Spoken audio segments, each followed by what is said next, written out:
développe actuellement des systèmes de photographie corporelle totale en très haute définition et en lumière polarisée, qu'on appelle un peu excessivement la dermoscopie corporelle totale. Mais il s'agit là de techniques qui sont réservées à des patients à très haut risque. Ces patients-là sont plutôt suivis par des équipes hyper spécialisées. Leur prise en charge, elle est en généralement liée à la découverte d'un gène de prédisposition pour ces cancers. Il est possible qu'un jour, grâce à l'intelligence artificielle et à ces imageries corps entier, eh bien, ce soit des machines qui fassent le tri avant qu'un patient soit vu par un spécialiste. Mais on en est encore loin. Pour l'instant, rien ne démontre la supériorité de ces machines par rapport à l'examen fait par un être humain. La doctrine actuellement, c'est ce qu'on appelle le dépistage opportuniste.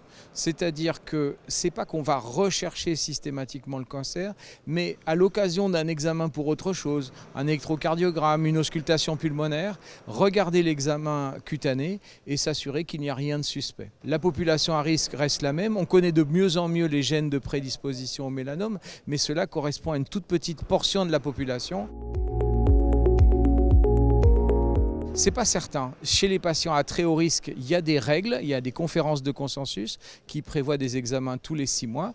Mais dans la population générale, c'est plutôt à l'occasion de l'examen pour autre chose qu'il faut penser à faire cet examen. Donc il faut faire connaître aux patients les signes d'alarme pour le mélanome et pour les cancers de la peau, c'est-à-dire pour les mélanomes, une lésion qui est de couleur sombre et qui change d'aspect.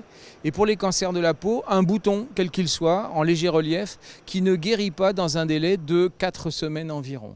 Dans ces deux cas, les personnes sont tout à fait fondées à demander un rendez-vous auprès de leur médecin traitant et ce médecin traitant pourra, en particulier grâce à la télémédecine, obtenir un rendez-vous plus rapide si la lésion est inquiétante, notamment via la télémédecine qui se développe de plus en plus en dermatologie.